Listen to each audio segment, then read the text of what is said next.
About, a little past 15 minutes, we get George. He gets doused with that green axe spray right there, and he loses. I prefer Old Spice. Now I smell like a douche. He gets sprayed. Now to the club. Where the hoes at?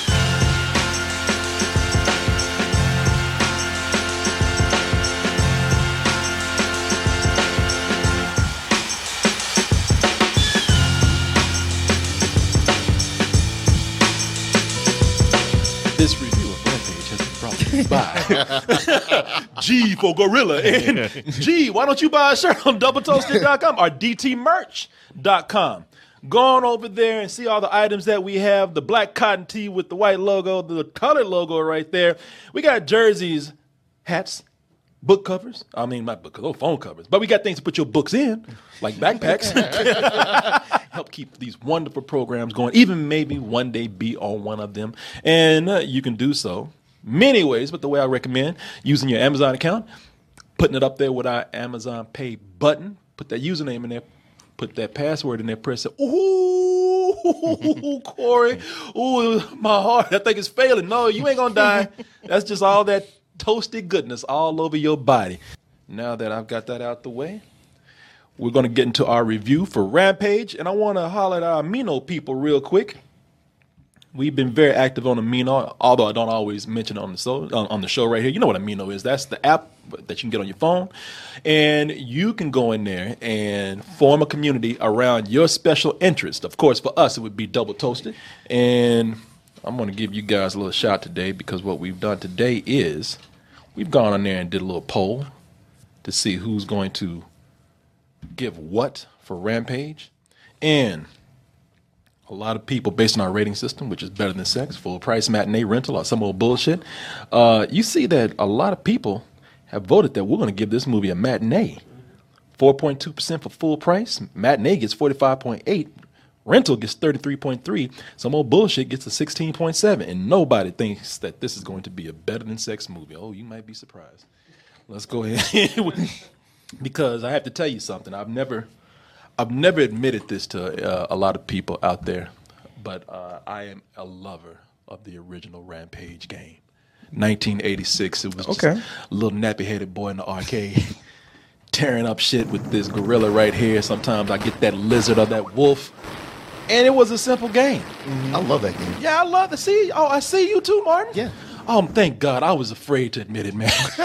I didn't think there were any others out there. That's your greatest shame. It was simple. It was simple. It was so simple that it was cute almost. Who would have thought that a game about giant mutated creatures tearing up the city, sometimes eating people, would be so adorable? And it was. They were actually were-creatures. Yeah, it was. They were Animorphs. They were human beings. Martin, manimals. Yeah, they were human beings. It was a simple story because it was a spoof on the B-movie monster sci-fi genre. Mm-hmm. It was these human beings, they in the lab just fucking around mixing up potions. Yeah. And so somebody said, I know I shouldn't drink this, but boy, I'm thirsty. Come here, Ralph. You want to share this? Hey, yo, Lizzie, come here too. I'm going to get my electrolytes right here.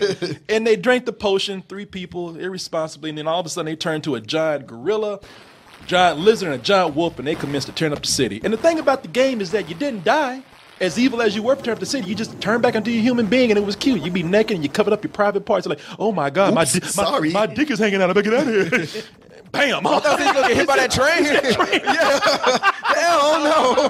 Yeah, we got this movie right here.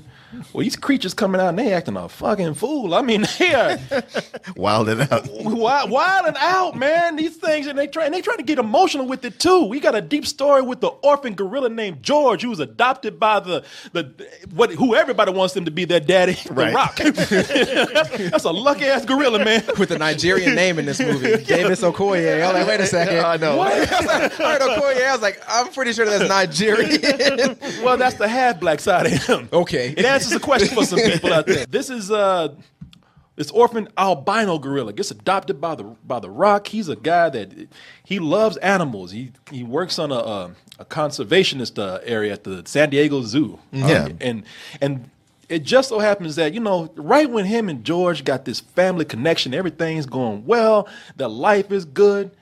fucking meteor from outer space. Of all things. Of all things, some debris come down, and George, he can't mind his own business. Go there fucking with things, and all of a sudden he gets sprayed, doused with that green shit.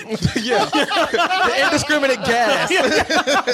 What does it do? Everything. It's like the box farted on him. And all of a sudden he turns. All of a sudden he starts getting big and he starts getting aggressive. And they say, and then The Rock is like, okay, you know what, George?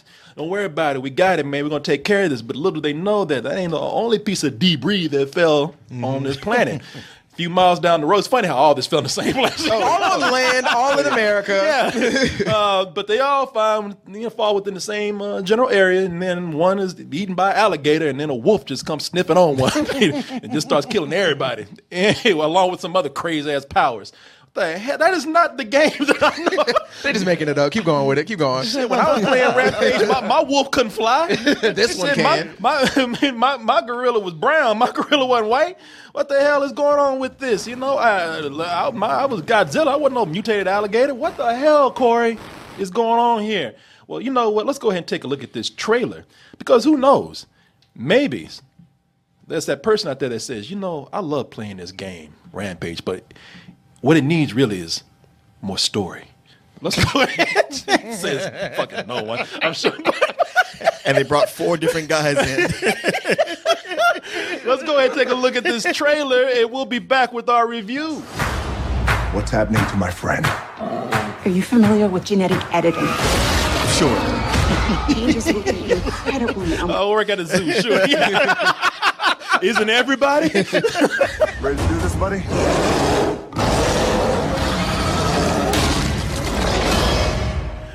Now, here's what everybody is talking about with this. You're not going to go to too many articles or reviews where people are saying, does this break the video game curse?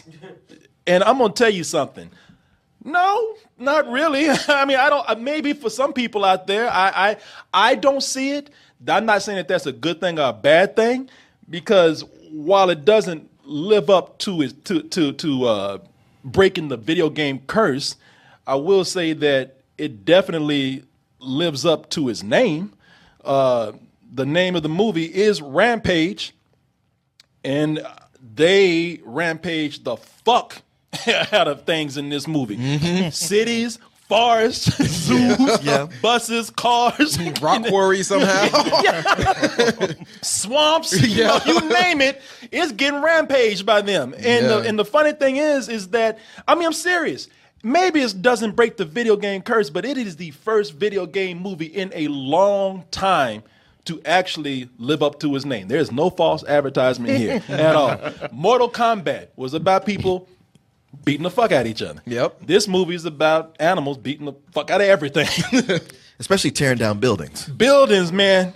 I mean, you get some setup, you get some sappy dialogue, you get some cheesy emotion going on, but about, a little past 15 minutes, we get George. He gets doused with that green axe spray right there, and he loses. I prefer Old Spice.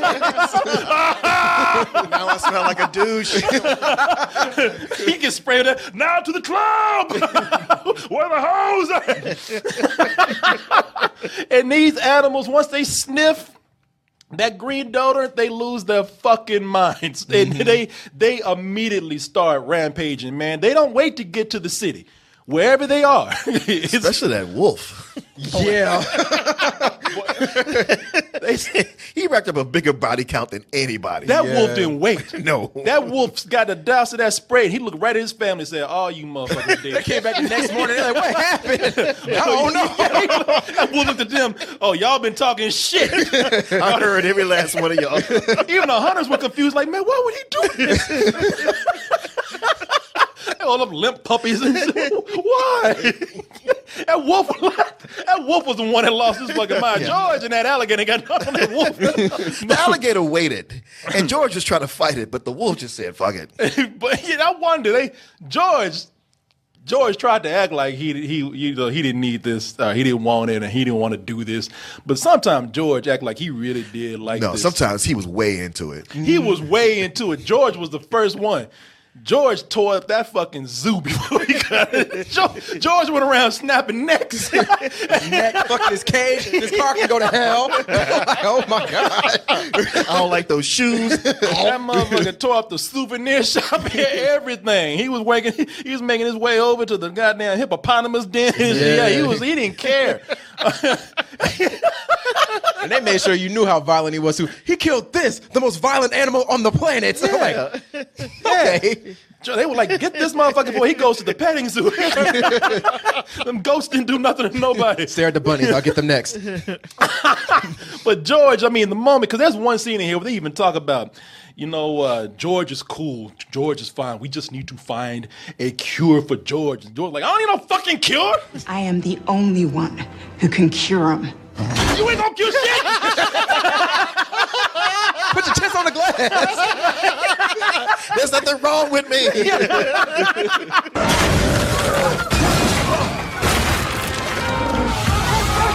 I love that dog right there. That dog said shit. Yeah, that dog stood his ground. I ain't scared of you. That dog's like, you ain't that fucking crazy, George. Better back up. Old wishbone holding his ground.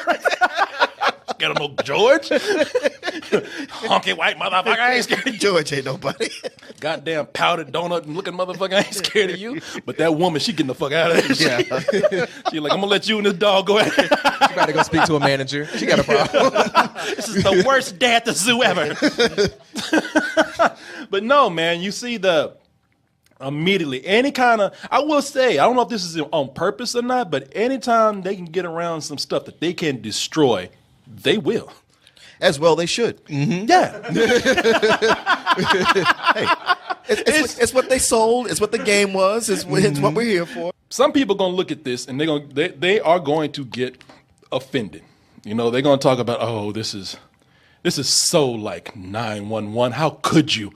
And these animals are gonna be like, what the fuck? This is Rampage. Did you not know what the fucking game is? I get it. Y'all, some people still not over that, still a sensitive thing with people. But, going into this, like I said, man, you saw in the trailer, it's a crazy methed out gorilla, lizard, and a wolf tearing shit up.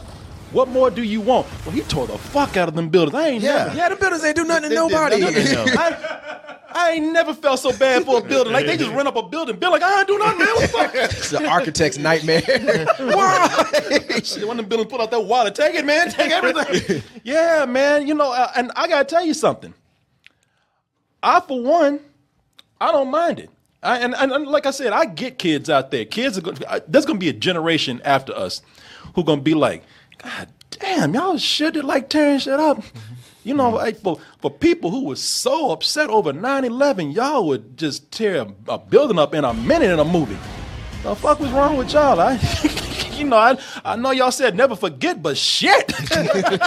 This is how we never forget. Yeah, but you documented that every movie y'all made. I, for one, admire the movie for the destruction that they do. Now, I will tell you, because by the time they got to really tearing stuff up, I said, I am so over movies destroying cities. Saw it in Pacific Rim 2, Pacific Rim 1, Avengers, shit, every movie they go into, they tear up shit that they had to actually go into hiding. Yeah. And I'm looking at that and I'm just kind of like, man, I'm kind of tired of seeing this. But what I admired about this movie, they ain't doing what all these superhero movies and robot movies do, where they're like, oops, shit, sorry for tearing up the city, but, I was saving people. So it's kind of cool, right? Mm-hmm. I get a pass, right?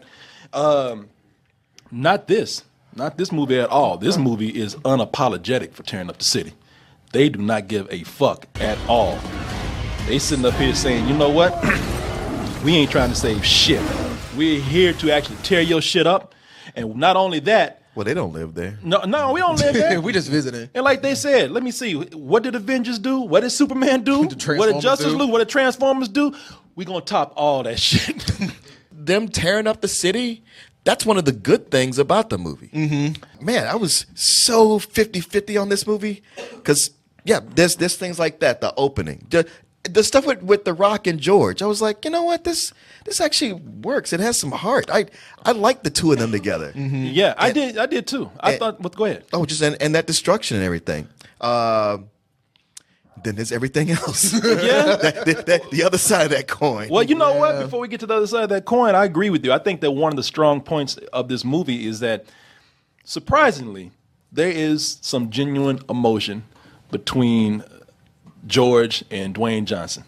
I mean, they're about as big as each other, so they can relate there. But this whole thing with George, first of all, is I think is an amazing special effect.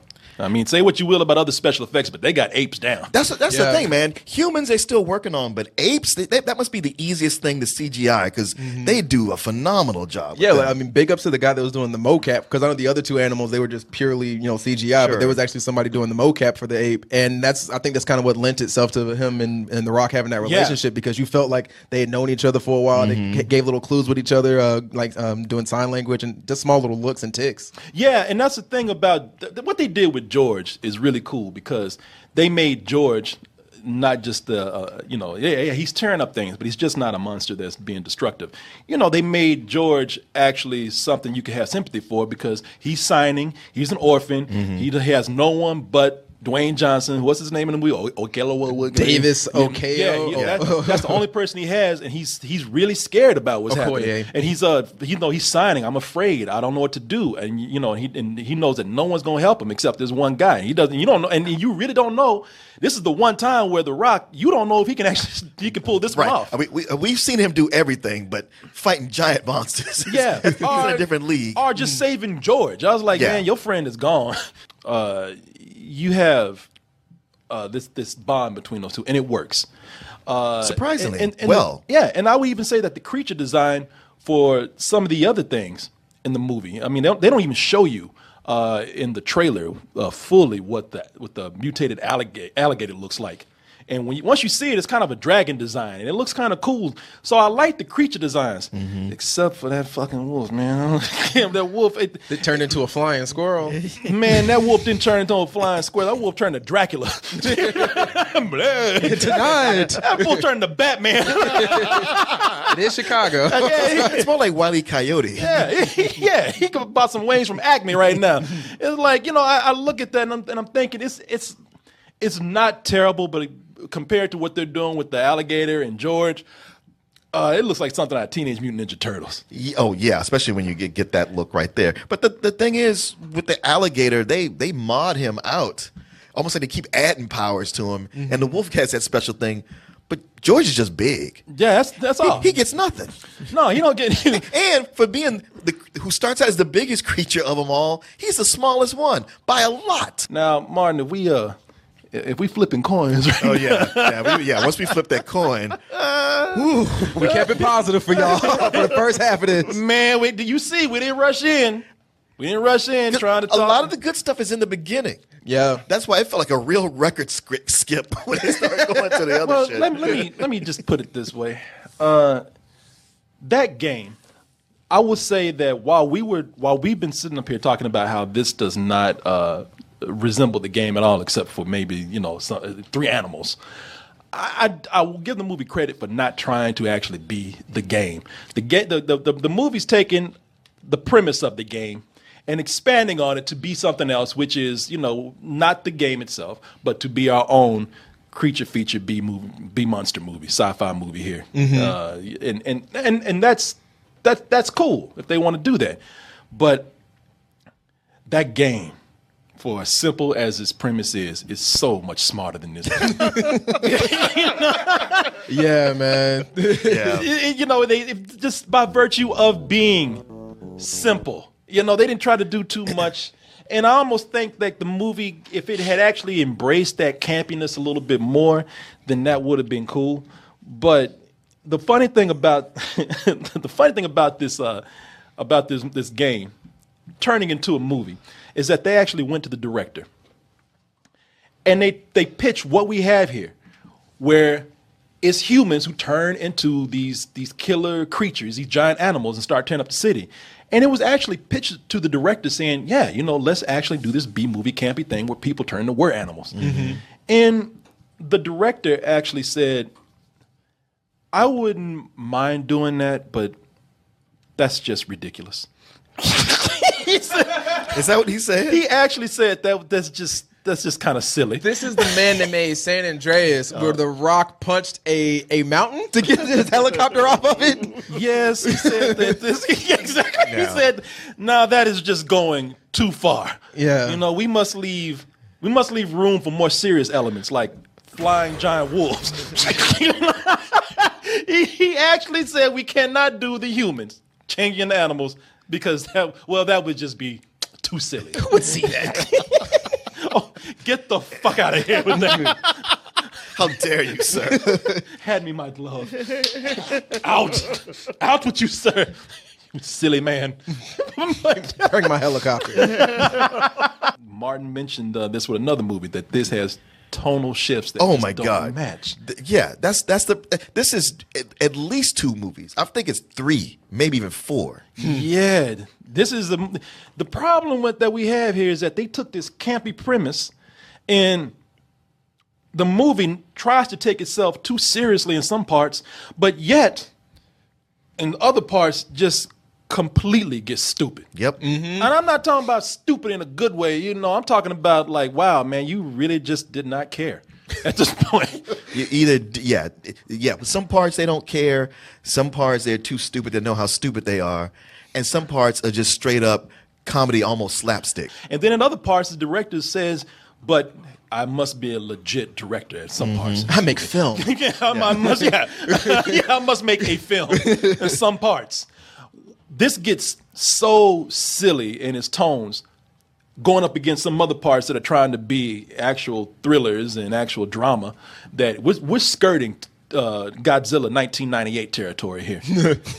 You know, where Roland Emmerich was going in and putting in, spoofs of Siskel and Ebert and making them cartoons in the movie. Then we go to this serious, scary monster movie. And it's like, nah, this is, these things don't fit. If you're gonna get stupid, get stupid. If you want to take it seriously, get seriously. Or find a middle ground. But you got 2 different movies that are not all that good going on here. No. I mean, the early parts with The Rock, I was like, hey, this is a good movie here. Let's see where this goes. It's like a Mighty Joe Young or something. Yeah. But then you get to the parts with the mercenaries and Joe Manganiello, and it's like, okay, this is more Jurassic World, kind of horror-ish, all right. Yeah. Then you get to the main villains, and they're like Team Rocket from Pokemon. Yes, they are. Yes, they are. Yeah. And then the more they start bringing in the science, the more you're like, okay, that's just dumb science, and y'all are acting like this is real. And let me tell you something: the parts with the mercenaries, it's a small mini horror movie in itself. I mean, complete. This is PG-13, but it's complete with gore, dismembered body parts, blood everywhere. And like I said, it's a small section. It really is there to exist just to show that these creatures ain't fucking around, right? We're gonna tear somebody up, because that's the thing with George. George is they go out of their way to make George so sympathetic that when he's rampaging, he's careful to not rampage around innocent people that can get hurt. Right. He's like the Hulk. He knows how to destroy, but somehow not let anybody die. Yeah, somehow he's all freaking out and angry and shit, but he's tiptoeing around. He's still got a decent body count. Oh, yeah, as it went on. Oh, yeah, let that body count rise as the movie goes on. Picking up people. Is that car empty? Okay, smash it. Yeah, if you Insurance will cover this. Yeah, if you a mom with her child out there, you know you good. If you driving the plane for the bad guys, you getting chunked across the city by George. Yeah. The real, extremely silly parts don't happen until you get The Rock. Because when you get The Rock in here, first of all, Dwayne Johnson, The Rock, we have all just accepted him as just not even a human being anymore. No. Like in the movie, he gets side by side with this giant gorilla and goes up against a giant wolf and an alligator. I mean, like some kind of mutated WrestleMania. They're in the ring together right now. Oh yeah. But let's not forget that just right before that, he gets gut shot hard. Yeah, he goes down, and later pops up like, well, it didn't hit anything vital, so I'm still good. No. climbing shit like nothing happened. Like nothing happened. No, he He's pretty much bulletproof. Yeah. He gets shot on the airplane. He got shot in the back 3 times, and like he's just sitting there. He's like, oh no, he got shot once, but when that one shot, we were like, somebody finally got the Rock. I know. We were like, oh God! He falls up on the ground, and everybody's like, well, shit, I guess he's dead. Now it'd be one thing if he came back like, I'm here, but he came back. You gotta get me to a hospital. Yeah, he came like, hey, what's up? And everybody like, did you just get shot? He's like, oh yeah, they ain't hit nothing. And goes on to fight harder as the movie goes on. Well, that's how he beats them because the people are they're just kind of dumbfounded, like, huh? He's not too busy looking at that wound. He punches him when he's looking down. And he comes back and like, yeah, I ain't hit nothing. I'm all right. And you must be reminded that he's not on adrenaline. You're right. He's not. It's not anything where he's just been kind of sucking it up until he saves the day. No, they don't ever mention that bullet again. He relaxes from that point on. And it's funny because all these creatures are bulletproof, but all of them are bulletproof because they're mutated. Right. The Rock is bulletproof because, well, he's The Rock. I mean, I thought maybe they would explain like, oh, I got a whiff of that gas and it's pumped me up. Mm-hmm. Nah. No, they don't even fight at first because that alligator, they're looking like, are y'all fucking serious? so we're not going to address this gunshot. So y'all really going to do WrestleMania? So he going to tag out with the gorilla. All right. That's right, they do tag back and forth. They fucking tag out. I'm not lying. The Rock is on the fucking ground and George comes out of somewhere. I got you. And then The Rock comes back up with a table and shit. Oh my goodness! The chair! But wait, is that The Rock coming down the hall? Oh God! Hey, it's still real to me, damn it. The Rock says. And let's not forget the part where The Rock is in cuffs. Oh, and at one point, motherfucker. At one point, that motherfucker's from Krypton. He just gets tired of being in cuffs and just says, "Snap." Yeah. This moment, he's like, "You gotta take these cuffs off me." And then he's like, "Well, fuck it." All right, and I feel like we're missing a big character we ain't talked about yet. And I don't mean big in the name of size. I'm talking about big as what the hell was he doing here? Oh, you mean the leaning man? Oh, Jeffrey Lean Morgan. Jeffrey Lean Morgan is in effect in this. Oh my God, man. I mean, he's not far enough removed from Negan because he sure enough was just, how you doing? How are you? Your pet project. Like, dude. I thought y'all had been exaggerating about The Walking Dead, but to see him here in 90% of his scenes, you see him and they do close-ups and he's like this. Yeah. Oh yeah. Like you can line it up. It's like, you're tilting your head like thinking it's some Battlefield Earth shit. That's just him leaning. The smarter he gets, the more he leans. Well, I was like, he's gonna touch the ground in a second. Oh yeah. This man, I yelled out the screen, "Go see a chiropractor!" Wow. This man came up here. He still got that stick in his ass. Yeah, because it seemed like everybody had different directions. So, because clearly, Jake Lacey had, you in a straight up comedy, and Malin Ackerman, she's a terrible actor. She would do what she did anyway, but she's awful. But with him, it's like, all right, you're gonna be Tommy Lee Jones from The Fugitive. No. Right. Tommy Lee. Okay, I'm gonna be Negan playing Tommy Lee Jones from the Fugitive. No, yeah, Martin, man, go ahead. No, Sure. Martin, he ain't Tommy Lee Jones. He's Negan. That motherfucker. I did not Photoshop this. No. This is Negan, and that's Jeffrey Dean Morgan. He looked like a paper doll. Where I just took Negan and took his suit off and put a jacket on him. Man, y'all just don't know how he does that in every goddamn scene. And nobody tells him to stop. Stop! He's fucking up my shots, man. God damn it. He's Negan. When they talked about in The Walking Dead, when they said, "I'm Negan," they were serious. He's Negan in this fucking shit. All he they just need to take away that iPad and give him a bat. I mean, he's the same character. Mm-hmm. And because he talks the same. Yeah. I mean, he even goes real far with it. Yeah, when this, you talking about, my grandpappy always told me. Grandpappy, motherfucker, what is this, 1805? Well, this old cowboy. This is the easiest check that he got, man. right here, because he did not have to switch characters from that. It's almost like they said, do you want to be in this movie? Well, do I have to stop being Negan? No? Okay. I feel like this is the easiest check that every actor in this movie got. Because, like, The Rock is, I mean, he's doing a couple of cool things and being active, but that's what he usually do anyway. Yeah, that's what he Naomi Watts is just kind of sleepwalking through this. And then, I mean, even what's it, Jake? What's his name? Jake Lacey. Jake Lacey. It's like, why are you even here? I know. These two villains are straight up cartoon characters, man. As you say, you know, that was a perfect example right there. Team Rocket, man. They are because they do the whole bumbling bad guy thing. You know what? Like he's always eating something, he's always eating blaming his Pop-Tarts. sister. Yeah, he's always got something in his hand. He's always eating. He's always befuddled. And his eyes are always like this. Yeah. Like, I'm not going down with you, sis. No, not this time. Oh no, sir. You know, it's like, man, y'all are again two different characters from a different movie. You know, it's and you know, but then you got the soldiers who are dead serious. You mean they got that black general? oh yeah. Everything he says. You know, and he's one of those so serious guys. You know, you got Jeffrey Dean Morgan being Negan, a cartoonish Negan, and you got this guy all serious. Get your ass out of my office. I'll see you later. And he's like, it's a good thing my ass is halfway out the door already, ain't it? Fuck. I think it's impossible for him to fall. He's like one of them boppy toys. Like you hit it. Jeffrey Dean Morgan's a smooth criminal. He's the only actor that I know comes with his own kickstand. Yeah, man. It's ridiculous. Just gets tired and just pulls that shit out of his leg and just lean. This director should be ashamed of That himself. motherfucker got a vitamin deficiency. I don't know what's going on. Yeah, man. This movie starts out where they think that they had this aspirations of making this something that's going to be more dramatic than most video game movies. They're going to go in and actually put some more emotion in there than you see in most video game movies. And to a certain extent, they succeeded until, like I said, it just got downright stupid, and they just didn't care, and it started clashing with tones.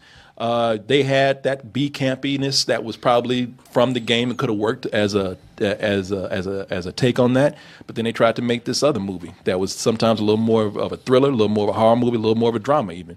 It just doesn't all work together. But like I said, once you do get into the moments where they do what they do, and that is tearing shit up, it was something fun about it. I woke up, but that is. You woke up.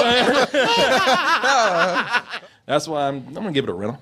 And so it's got some enjoyment factors in there if you can deal with the things that just don't mesh with the rest of the film. You know what? I give this movie a matinee just because of I really enjoyed everything with the Rock and McGinnon and George and the action and the part that was scary and just all those things it did well. But for the stuff it did poorly, I give it some old bullshit. So it kind of evens out to a rental. Yeah. Ultimately. Yeah, this movie is bookend with stuff that's worth a matinee, but the middle of it is just such a some old bullshit, like Martin said, that it averages out to a rental. Yeah, it gets stupid, but care a little bit. Yeah. Like The Rock was like, yo, these guys care for each other, and then they disappear for a while. You're like, I know it's The Rock, but you just can't shoot The Rock and have him walk And have away him like just- nothing happened. like nothing happened. No, now you playing me like I'm stupid. Exactly. That's how I felt. Yeah. Oh, the creatures will be there in 30 minutes. Evacuate Chicago. I'm like, yeah, good luck with I that. heard Martin laugh out loud at that part. Evacuate Chicago. Yeah. No, you're right, Martin. And that's another thing. Stop playing us like we stupid. Like you can evacuate a major city in 2 minutes. The third largest city in the country. Motherfucker, you can't get people out of a basketball game in a timely fashion, Right. much less the whole city. Stop. We put all of Japan underground as robots attack. No, you didn't. We killed this one dude. Okay, you happy? No. Fuck you, no.